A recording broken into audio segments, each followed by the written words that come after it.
कहीं चले जाओ, किसी भी विभाग में किसी अधिकारी किसी नेता के पास न्याय नहीं मिलता। अनुशासन के नाम पर किसी को बोलने नहीं देते, चाहे प्रदेश कार्यकारिणी हो, चाहे किसी लाख जूनी जीने के बाद में मानव शरीर मिलता है, और वो क्या मजदूरी में चला जाएगा? अपने छाप लगा के मजदूर होके मरा हूं मैं। तीसरे मोर्चे को लेकर बीकानेर में तो रेस्पॉन्स, जब से हम राजनीति में आए, रेस्पॉन्स ही रेस्पॉन्स मिला है। कभी ना तो है नहीं, क्योंकि खुली किताब है, छिपाने को कुछ है नहीं, उंगली कोई ऊपर उठा नहीं सकता। नहीं सहेगा राजस्थान। अब इतने आप प्रदेश को नामी गिरामी लीडर हो यार, 10-15 हज़ार आदमी भी आपसे पूरे जुटे नहीं, जबकि इंडिविजुअली आप अपने क्षेत्र में जिले में इतने आदमी तो तुरंत कर सकते हो। और वसुंधरा जी आती हैं तो महारेला निकलता है। जिसका स्वभाव है जिस थाली में खाओ उसी में छेद करो, उसके ऊपर कभी विश्वास नहीं करना, ऐसी थाली धोखा देगी। अपनी पार्टी के लोगों को हराना बनाए, कितने चेयरमैन बनाए वो तो गिनाओ, आपका प्रभाव बता रहे हो, प्रदेश में नहीं देश में बता रहे हो, वो घर में तो बताओ। घर में तो बच्चे भूखे बैठे हैं और बाहर कहते हाय बच्चा रो रहा है, अब आप उसको कहोगे ये लो पकड़ो टॉफी, वो कब मैं जाना ही नहीं स्कूल, और टॉफी से तोड़ी जाएगा। सुंदरा जी को लीडरशिप देती है, मैं घोषणा कर चुका हूं पहले, उनको अगर नेतृत्व देती है, वो निर्णायक भूमिका में आती है, अगली मुख्यमंत्री बनती है, तब तो हम आ सकते हैं, वरना नहीं। राजस्थान के पूर्व मंत्री और कद्दावर नेता तीसरे मोर्चे की नब्ज टटोलने के लिए मारवाड़ पहुंचे हैं। हमारे साथ है देवी सिंह जी बाटी, आइए उनसे बात करते हैं। सर, मारवाड़ पहुंचे हैं, तीसरे मोर्चे का राजस्थान में क्या स्कोप लग रहा है? नहीं, स्कोप तो बहुत तो सही तरीके से, क्योंकि सब आदमी मतलब पीड़ा में, किसी को भी कहीं चले जाओ, किसी भी विभाग में किसी अधिकारी किसी नेता के पास न्याय नहीं मिलता, रिलीफ नहीं मिलता, तो दुखी हैं लोग। पर उसके सामने चॉइस नहीं है, एक तरफ कांग्रेस है, दूसरी तरफ बीजेपी, कहाँ जाए वो, मजबूरी हो जाती है। तो हम चाह रहे हैं कि युवा लोग आगे निकल के आएँ, सवाल करना शुरू करें, वरना सिर्फ हमारा यूज़ होता है। पार्टियों ने अपना वोट बैंक बना लिया, पार्टी में अनुशासन के नाम पर किसी को बोलने नहीं देते, चाहे प्रदेश कार्यकारिणी हो, चाहे केंद्रीय कार्यकारिणी हो, ना जिले में। तो इसलिए हम चाहते हैं कि उनका विद्रोही स्वभाव जो है न्याय के लिए वो सामने आना चाहिए, तो उनको जगाने के लिए आए। और गुंजाइश तो बहुत है भाई, सवाल ये कि जो संतुष्ट है वो थोड़ी बाहर आता है भाई। कहीं भी चाहे ताजियों में मरते हो या कोई और राम जन्मवाड़ी में कोई मरते हैं, कौन मरता है? गरीब, लोअर मिडिल क्लास। इन ताजियों में या कोई रामदेव जी के या कहीं और पैदल में कोई करोड़पति अरबपति जाता है क्या? तो इसलिए हम चाहते हैं कि वो बाहर निकल के आए और अपने अधिकार स्वरूप, क्योंकि हम कहते हैं कि 84 लाख जूनी जीने के बाद में मानव शरीर मिलता है, और वो क्या मजदूरी में चला जाएगा? अपने छाप लगा के मजदूर होके मरा हूँ मैं, ये क्या हासिल हुआ? इसलिए कुछ अंदाज, लाइफ स्टाइल बदलना चाहिए, मान सम्मान इज्जत के साथ रहे।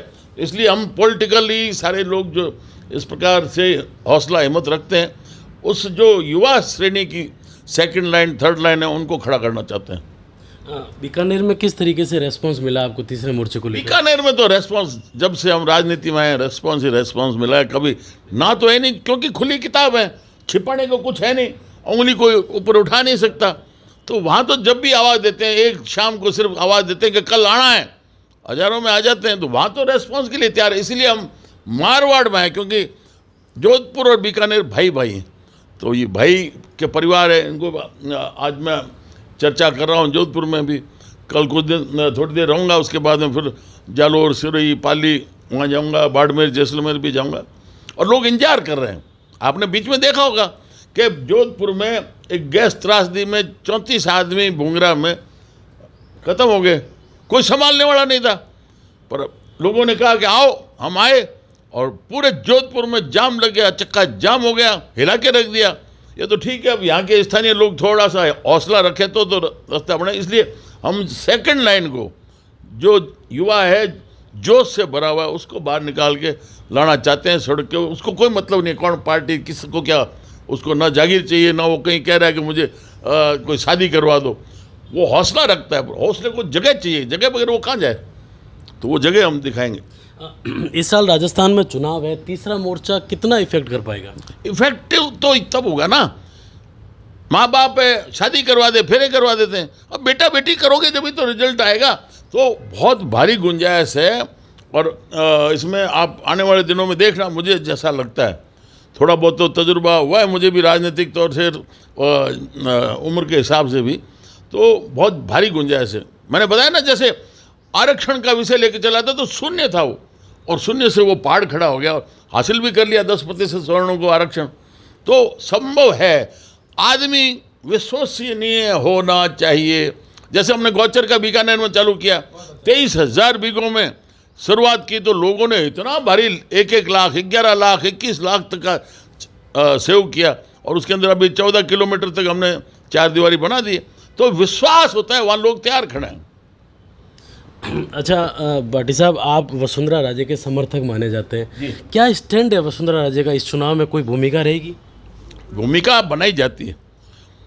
ऐसा है कि राजा महाराजा तो और भी हैं राजस्थान में, बाहर ही नहीं निकलते, उनकी कोई चर्चा करता है, नाम भी शायद नहीं जानते होंगे। तो आज मैसेज में लीडर वो है। हमने अभी देखा है, कल जयपुर में वसुंधरा जी को किनारे करके उन्होंने वो लाल डायरी का नाम ले लेके और वहाँ लोगों को इकट्ठा किया। नाम रखा क्या है इसका, अपने नहीं सहेगा राजस्थान, नहीं सहेगा राजस्थान। अब इतने आप प्रदेश को नामी गिरामी लीडर हो यार, 10-15 हज़ार आदमी भी आपसे पूरे जुटे नहीं, जबकि इंडिविजुअली आप अपने क्षेत्र में, जिले में इतने आदमी तो तुरंत कर सकते हो। और वसुंधरा जी आती हैं तो महारेला निकलता है, और वही इन्होंने आक्रोश रैली में रथ खड़े कर दिए, और रथ में चढ़ने वाला कोई नहीं। मतलब इतने इनके कार्यकर्ता मंडल पदाधिकारी होते हैं, वो कहाँ गए? उनको भी विश्वास नहीं। तो लीडर तो वो आज के दिन मैसेज में वसुंधरा जी हैं, और इसीलिए हम उनके साथ हैं कि भाई अगर हम उनके साथ रहेंगे तो हमारे मन में जो कल्पना है कि हर एक व्यक्ति के, हर परिवार में, हर जाति वर्ग में खुशहाली आए, स्थायी तौर पर हमारी योजना, हमने काफ़ी कुछ उसके अंदर प्लान किया हुआ है, तो वो आ सकती है तो वो लागू कर सकती है।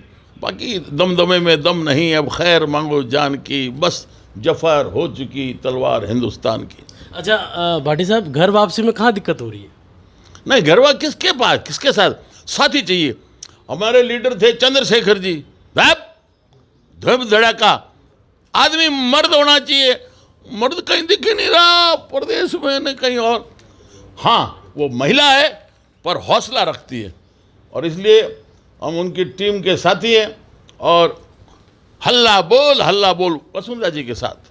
अच्छा, ये एक सुनने में आया कि आपकी और केंद्रीय मंत्री अर्जुन मेघवाल की अदावत रही है, कहीं दिक्कत तो वो तो नहीं आ रही क्या? नहीं, क्या अदावत होती है भाई? उनको लाया कौन? हमारी सहमति के बगैर वो आ नहीं सकते थे। मुझे भैरव सिंह जी ने कहा कि कैलाश जी मेघवाल को बीकानेर भेजना। मैंने कहा भाई पहले एक धर्मेंद्र ला के टेक दिया बाहर से, कोई आम जनता से, यहाँ की जिले से समस्याओं से कोई मतलब ही नहीं। अगर कैलाश जी को भेजा तो हम वापस रिटर्न कर देंगे टिकट। तब ये मेरे पास आए कि आप सहमति दो। उनका ठीक है, चलो बीकानेर के हैं कम से कम। और फिर पूरा जोर लगा के हमने जिताया। मामूली कितने 20-22 हज़ार वोट से उस समय जीते।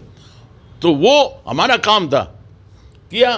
पर अब जिसका स्वभाव है, जिस थाली में खाओ उसी में छेद करो, उसके ऊपर कभी विश्वास नहीं करना। ऐसी थाली धोखा देगी। अपनी पार्टी के लोगों को हराना, भाई हमें तो तब लगे उपलब्धि कि आप जिले के अंदर कितने तो आपने प्रधान प्रमुख एमएलए बनाए, कितने चेयरमैन बनाए, वो तो गिनाओ। आपका प्रभाव बता रहे हो, प्रदेश में नहीं देश में बता रहे हो। घर में तो बताओ, घर में तो बच्चे भूखे बैठे हैं, और बाहर कहते हाय अनाज के गोदाम भर देंगे। क्या मतलब? ये टसल कहाँ से शुरू हुई आप दोनों के बीच? ना, टसल मेरी है नहीं। किस बात का टसल? हमने उनकी जो प्रकृति, उसका जो कार्यशैली देखी, तो उसके कारण से हमने कहा कि इनको अगर टिकट दी दोबारा तो हम पार्टी में नहीं रहेंगे। हमने इस्तीफा दे दिया, पार्टी को छोड़ दिया। टसल किस बात की? जमीन बांटने नहीं, मकान जायदाद हमें आपस में बांटने नहीं, किस बात का? हाँ, जो सही होता है, खरा होता है, ऐसे लोगों के साथ रहें। चंद्रशेखर जी से लेकर कालू साहब से लेकर आज जितने भी हैं, तो हाँ हो सकता है कोई कमी बेसी वसुंधरा जी में होगी, लेकिन मोटे तौर पर निर्णायक भूमिका में वो रहती हैं, डिसीजन ले सकती है और लागू करवा सकती है। ऐसा चेहरा मुझे और कोई दिखता नहीं। आपको लगता है कि सरकार अभी अशोक गहलोत ने इतनी सारी योजनाएं फ्री में, चिरंजीवी वगैरह सब की, इनसे कुछ इफेक्ट पड़ेगा चुनाव में? देखिए, ऐसा नहीं होता। बच्चा रो रहा है, अब आप उसको कहोगे ये लो पकड़ो टॉफी, वो कब मैं जाना ही नहीं स्कूल, और टॉफी से तोड़ी जाएगा।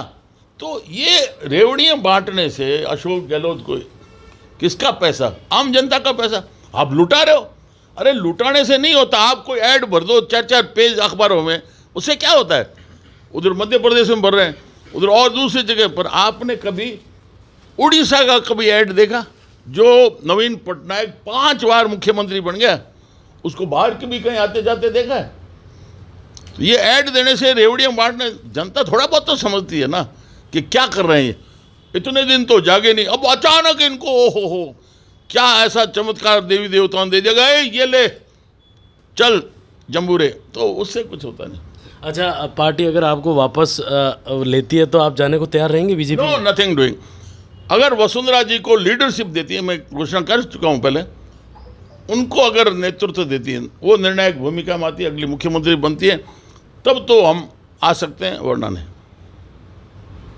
अच्छा, मारवाड़ में आप जा रहे हैं तीसरे मोर्चे के लिए, आपको लगता है कि तीसरा मोर्चा हनुमान बेनीवाल के साथ या बसपा या जो राजस्थान में ओवैसी की पार्टी है, इनमें कहीं गठजोड़ हो? देखिए, अभी तो हमारे जो तीसरे मोर्चे के पुराने भी साथी अभी तक हैं, जो आरक्षण के मुद्दे में सामाजिक न्याय मंच में साथ थे, और उसके अलावा अब नई लीडरशिप भी जो तैयार हो रही है, युवा है, उनसे बात करेंगे। सबसे माहौल कुछ बनेगा तब कोई दूसरा देखेंगे। क्या हम अकेले पार डाल सकते हैं या नहीं डाल सकते, तो किसी के साथ सीट एडजस्टमेंट हो, तो ये अभी सारा भविष्य के गर्भ में। ये थे हमारे साथ पूर्व मंत्री देवी सिंह जी भाटी, जिनका साफ तौर पर कहना था कि अगर वसुंधरा राजे को राजस्थान की कमान दी जाती है तो ज़रूर पार्टी में वापस आने के लिए सोचा जा सकता है। वीडियो जर्नलिस्ट विजय ओझा के साथ अशोक शर्मा, राजस्थान तक, जोधपुर।